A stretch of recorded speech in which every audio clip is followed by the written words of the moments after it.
pagi. Hari ini saya udah mulai semangat. Dan saya mau bikin parcel, saya mau bikin kue kering banyak banget. Guys, saya udah makeupnya biasa aja buat di rumah doang. Hari ini saya nggak mau kemana-mana, jadi cuma di rumah doang. Saya cuma pengen ngobrol-ngobrol sama teman-teman. Kemarin ada yang tanya sama saya, kakak pernah suka kalau sakit asam lambung suka berdebar-debar nggak? Ini saya nggak pakai nggak pakai apa sih itu namanya, tripod, karena tripod saya rusak. Lihat tuh, sudah saya tali-tali, ini harus beli yang baru. Ya ampun, parah banget ya. Angin aja teman-teman. Jadi kalau untuk masalah berdebar saat asam lambung,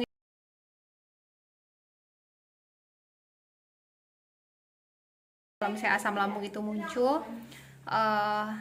biasanya kalau saya sih lebih di sini ya. Ini saya tunjukin. Di sini itu kayak ada yang ganjel gitu ya, di sini sini.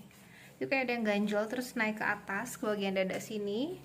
Terus kayak di sini kayak ada yang ngeganjel, dan kalau misalnya udah lagi di sini tuh kayak berdebar-debar gitu. Rasanya berdebar-debar. Terus apa ya? Kadang sesak nafas, terus sesak nafasnya tuh kayak susah ya, gimana ya, kayak nggak lega gitu, kayak setengah gitu. Tapi saya biasanya kalau misalnya datang sakit seperti itu, saya tarik nafas aja panjang. Kalau memang saya tahu itu yakin asam lambung, saya tarik nafas panjang aja dan tenangin pikiran dan afirmasi kalau saya sama diri saya sendiri bahwa semuanya akan baik-baik aja. Gitu sih guys. Cuman ini sambil kepotong-potong ya bikin videonya. Jadi saya tuh lagi bikin parcel kayak hampers gitu. Hampersnya tuh kue kering. Terus saya udah beli pita-pita nih kayak gini pitanya. Terus ini ada apa ya, saya beli ini kartu ucapannya ada di sini. Terus ada lem tembak, ini saya ngedadak beli lem tembak. Bener-bener saya serius nih, tuh udah bikin bunga-bunga seperti ini. Karena saya tuh kalau misalnya bikin sesuatu, saya tuh memang yang saya bilang, saya tuh punya sifat idealis yang sangat idealis. Untuk hal tertentu, untuk diri saya kayak idealis terhadap anak saya atau terhadap diri saya sendiri udah saya kurangin. Cuman kalau untuk barang-barang tertentu yang saya misalnya lagi bikin parcel atau saya lagi bikin hampers, itu saya biasanya sangat idealis. Tetap idealis saya itu tidak berkurang teman-teman, karena saya pengen yang terbaik gitu sih. Nah ini saya kemarin bikin kue kering lumayan banyak. Nanti kita masukkan ke sini, terus kita kasih pita. Merry Christmas kayak gitu. Ini juga nih guys, pekerjaan saya sudah menanti. Saya hari ini bikin kastengel sama, harusnya sih sama nastar, sama sagu keju. Teman-teman setiap hari bikin kegiatannya yang bisa bikin saya jadi kegiatan yang bikin saya jadi berarti gitu. Berarti dalam hal ini adalah saya jadi ngerasa tidak karena kan saya memutuskan untuk diam di rumah bersama anak-anak. Tentunya saya harus ada kegiatan yang bikin saya jadi lebih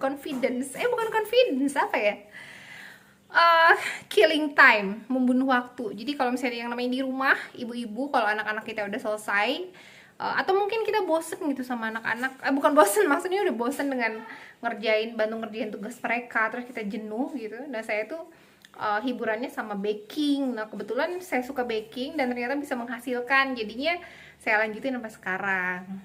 Baking biasanya saya itu rajin olahraga teman-teman. Jadi kalau misalnya saya ngerasa udah banyak saya udah banyak pikiran, terus saya kayak udah anxiety itu sering muncul, panic attack sering muncul, berarti saya kurang kegiatan. Saya sih begitu. Jadi kalau misalnya saya sering kambuh, panic attack, atau tiba-tiba kepikiran sesuatu, kalau anxiety itu sepertinya saya sudah sembuh ya teman-teman. Jadi hanya cemas biasa, tiba-tiba saya mencemaskan sesuatu gitu, ya udah saya langsung ngerjain sesuatu, kayak saya bikin kombucha terus.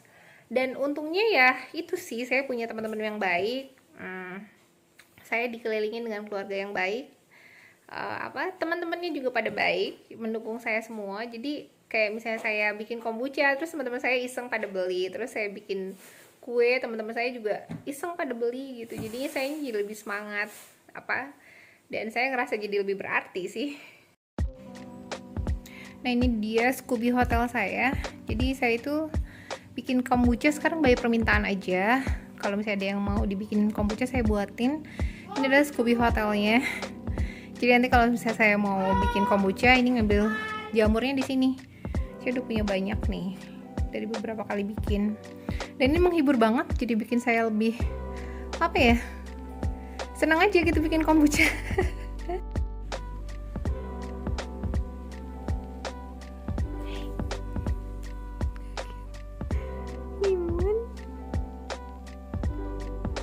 Guys, di saat pandemi gini, saya itu biasanya saya dalam setahun itu pergi ke Bali atau berlibur sekitar 4 kali. Misalnya itu sih lebih kepada buat apa ya, buat menghibur saya, karena memang kehidupan saya itu setiap hari kan sudah, pada saat saya memutuskan untuk menjadi ibu rumah tangga di rumah gitu, saya harus mengantar anak ke sekolah, harus bantu mereka belajar. Terus saya punya anak hiperaktif, jadi tenaga saya tuh banyak, tenaga, pikiran, semuanya udah terkuras, sangat terkuras.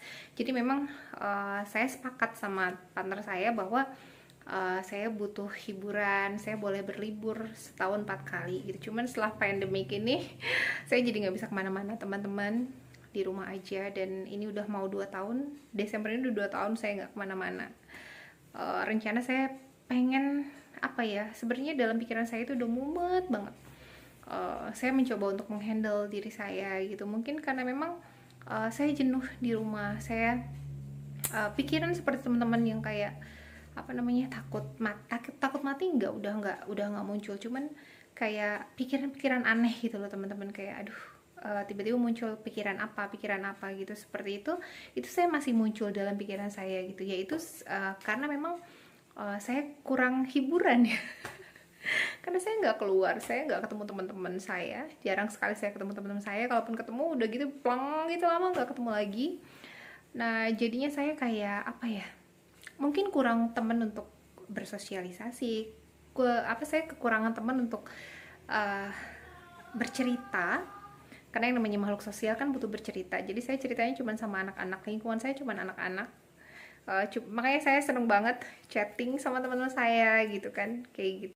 Jadi teman-teman, saya tuh orangnya agak introvert, agak apa ya, saya tuh seneng tampil dulunya, cuman saya setelah pernah kena anxiety disorder, saya seperti menjaga diri saya untuk selalu aman gitu. Jadi kayak apa ya, mungkin teman-teman ngerasain juga, ada nggak sih yang kayak membatasi dirinya untuk bergaul gitu. Jadi kayak temen itu kita bukan memilih temen ya, cuman seperti menyaring sendiri, kita mau temen yang seperti apa, yang aman gitu. Jadi kita mencari keamanan, kalau saya sih gitu ya. Jadi kayak teman-teman yang memang nantinya kayaknya nih saya punya feeling gitu, jadi saya feelingnya bagus.